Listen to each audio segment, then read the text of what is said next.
Oi, eu sou Edson Cabral e hoje a gente vai falar um pouquinho sobre o que é FPS e isso que todo mundo deve estar te falando e você veio pesquisar no YouTube, né? Se você é produtor de conteúdo mobile, seja muito bem-vindo ao nosso canal do YouTube. Mas vamos lá, o que é FPS? É frames per second, ou quadros por segundo. Isso é basicamente quantos quadros, quantas fotos vão ser clicadas na câmera do seu celular, na câmera fotográfica, por segundo que vai formar o vídeo. Quanto mais frames por segundo, quanto mais quadros por segundo forem tirados, mais fluida vai ficar a imagem. Então, quanto menos quadro, menos fluidez. O que mais se aproxima ao olhar humano é o 24 FPS, que é usado muito no cinema. Quando você vai ver algum filme e tem uma movimentação de câmera brusca, é a mesma coisa que você olhar rápido de um ponto para o outro. Você vai ver tudo meio embaçadinho, porque a gente captura no nosso olhar 24 quadros por segundo, que deixa a imagem mais borradinha. Tá, então vamos falar um pouquinho sobre as taxas mais comuns, as que existem e as suas aplicabilidades. Como eu estava falando, 24 FPS é uma aplicação mais cinematográfica, que é esse borrão mais natural, bem semelhante ao olhar humano. Quando a gente vai para 30 FPS, essa é a resolução que geralmente os celulares gravam e que é o que a gente mais vai ver dentro das redes sociais, que é um que ainda fica natural, tem um certo borrão, mas não fica tão borrado quanto 24 FPS. Quando a gente vai para 60 FPS, já fica um pouco menos natural, porque o borrão não fica tão claro, e aí eu acho que a usabilidade dele no seu celular, se é um celular mais comum, vai ser quando você for fazer alguma coisa de esporte, para dar uma precisão mais clara, quando tem movimentação muito rápida, para não ficar borrado. Por exemplo, alguém jogando vôlei, você gravar com 24 FPS vai ficar tudo borrado quando ela jogar na bola. Quando você grava com 60 FPS, tem sim ainda um borrão, mas é muito menor, então dá muito mais clareza e nitidez para quem está assistindo aquele vídeo. 120 FPS é indicado quando você vai fazer câmera lenta, e aí não são todos os aparelhos que gravam com 120 FPS, são pouquíssimos.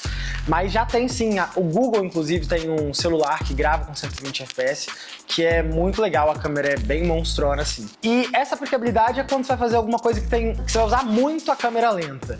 E aí você não quer perder muito a qualidade. Que como a gente tem mais quadros por segundo, mais espaçado eles conseguem ficar e dá mais fluidez na sua imagem. Tá, e como é que você vai escolher a quantidade de FPS na hora da sua gravação? Então vai algumas dicas de conteúdos que você pode usar para determinados FPS. Quando você vai fazer com 24 FPS, eu acho que você vai fazer um conteúdo mais documental, um rolê mais dramático, um vlog, alguma coisa mais similar ao cinema, algo mais cinematográfico, que dá essa sensação de borrão, muito parecido com a câmera de cinema, que é o que é captado, é muito mais parecido com o olhar humano.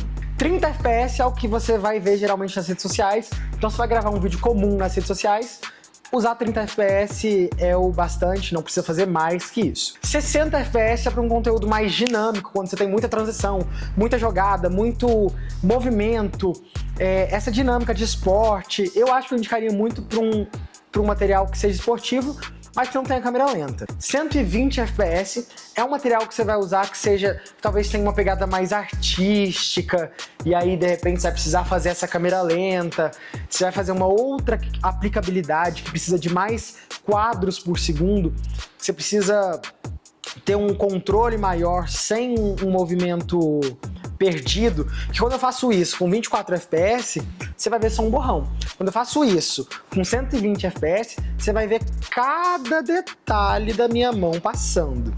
E isso eu espero que te ajude a identificar em que momento que você usa cada taxa de quadro dessas. Tá, espero que você tenha entendido o que é FPS aí, já conseguiu entender a aplicabilidade dele em cada tipo de material na hora que você for gravar.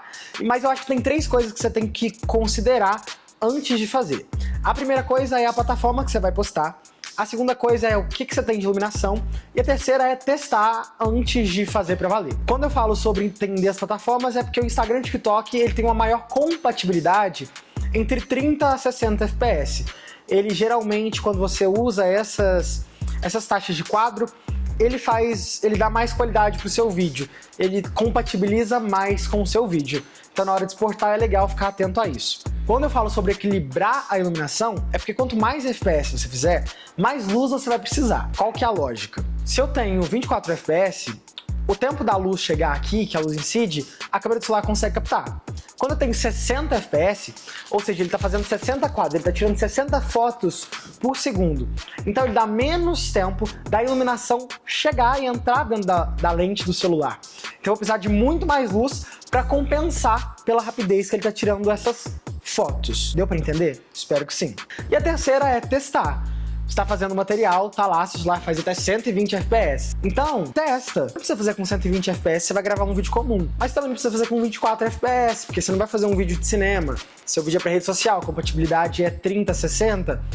Tenta trabalhar dentro disso. E na hora de exportar o seu vídeo do seu aplicativo de edição, é muito importante se atentar às taxas de quadro para que você tenha maior compatibilidade. Então testa sempre antes de fazer para valer, fazer para um cliente, fazer para suas redes sociais. Fechou? Gente, espero muito que esse conteúdo tenha te ajudado de alguma forma. Se você gostou, se inscreve aqui no canal que a gente está criando mais conteúdos como esses para te ajudar na hora de você, produtor de conteúdo digital mobile, produzir seus conteúdos. Valeu e até o próximo!